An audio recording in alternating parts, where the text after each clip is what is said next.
Петте съпруги на султана. Поучителна история. Един млад мъж се върнал в родното си село, след като няколко години живял в голям град. В началото животът там му се струвал много хубав, изпъстрен с много веселие, шумни компании, нощни забавления и красиви жени. Но времето минавало, дълговете му се увеличавали, а в сърцето си започнал да усеща огромна празнота, сякаш животът изтичал като пясък между пръстите му, без да вижда смисъл. Ето защо решил да се завърне у дома, да разкаже чистосърдечно на баща си какво чувства и да поиска съвет от него. Баща му го посрещнал с усмивка и широко отворени обятия, изслушал внимателно сина си и му казал, че по-късно ще се поговорят, а сега да се отпусне и да се почине. След вечера двамата седнали пред огнището и бащата започна да разказва, бавно, с приглушен глас. Един султан имал 5 жени, въпреки че бил могъщ владетел и повелител на хиляди подданици. Той в крайна сметка бил истински роб на съпругите си. Не можел да се справи с тях, не можел да откаже нито едно тяхно желание. Изпълнявал всичките им прищевки и капризи. Излизало, че той служи на тях, а не те на него. Един ден султанът размишлявал, дали и другите мъже се боят от жените си, дали пък няма такива, които успяват да ги подчинят. Тогава решил да призове всички мъже от владенията си, за да разбере, има ли сред тях такива, които се справят с женските желания, без да им се подчиняват.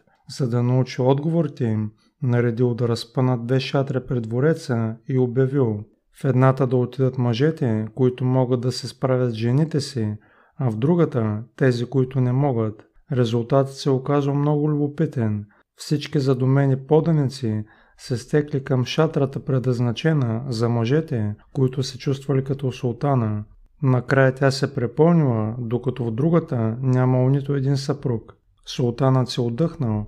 В крайна сметка не бил сам в нещастието си да живее с вероглави жени. В този момент в празната шатра влязъл един единствен човек. Султанът се спуснал радостно към него, за да го поздрави, че притежава необикновеното умение да се справя с женските капризи. Моля ви, добри човече, разкрийте тайната си, как успявате да управлявате жена си и да се справяте с желанията й. Ще направите добро не само на мен, но и на всички мъже във владенията ми. Човекът го погледнал с почуда. Да я управлявам ли? Що за невероятна идея? Разбира се, че те управлява мен. А защо тогава влязохте в тази шатра? Учудил се султанът. Ами защото жена ми така ми каза. Тя не искаше да стоя заедно с всички мъже, които са подчехал. Бащата свършил разказа си и настъпила тишина. След малко синът е нарушил, като казал неуверено: съвместният живот на хората не бива да се ръководи от принципа на подчинението, защото не това е пътят към разбирателството. Когато си подчинен, се ядосваш, защото усещаш, че това не е правилно. Когато подчиняваш, се чувстваш виновен, защото си наясно, че не трябва да е така. И двете страни не изпитват щастие от това положение, нали? Да, така е, казал бащата, но историята, която ти разказах, съдържа в себе си малко по-различен смисъл и именно той ще ти помогне да осъзнаеш къде се крие истинското щастие. Този султан, продължил възрастният мъж, символизира човешкият ум, а 5 му жени, това са неговите 5 сетива – вкус, зрение, слух, обоняние и осезание. Неосъзнатият ум не само, че не може да контролира тези сетива, а напротив, той непрекъснато им слугува и се превръща в техен роб. През цялото време се опитва да удовлетвори потребностите от ядене и пиене, от всевъзможни удобства и чувствени наслаждения. И ето го резултатът. Човек започва да прилича на този султан с неговите абсолютно неуправляеми жени. Познато ти е, нали? Синът не отговорил нищо. Стоял с наведена глава, забил поглед в огнището. Когато живееш така, продължил бащата, не ти остава нито време, нито сили да се погрижи за душата и тялото си, така че да бъдеш здрав, спокоен, обичан и удовлетворен, да бъдеш щастлив, а не роб на сетивата си с примамващите им желания.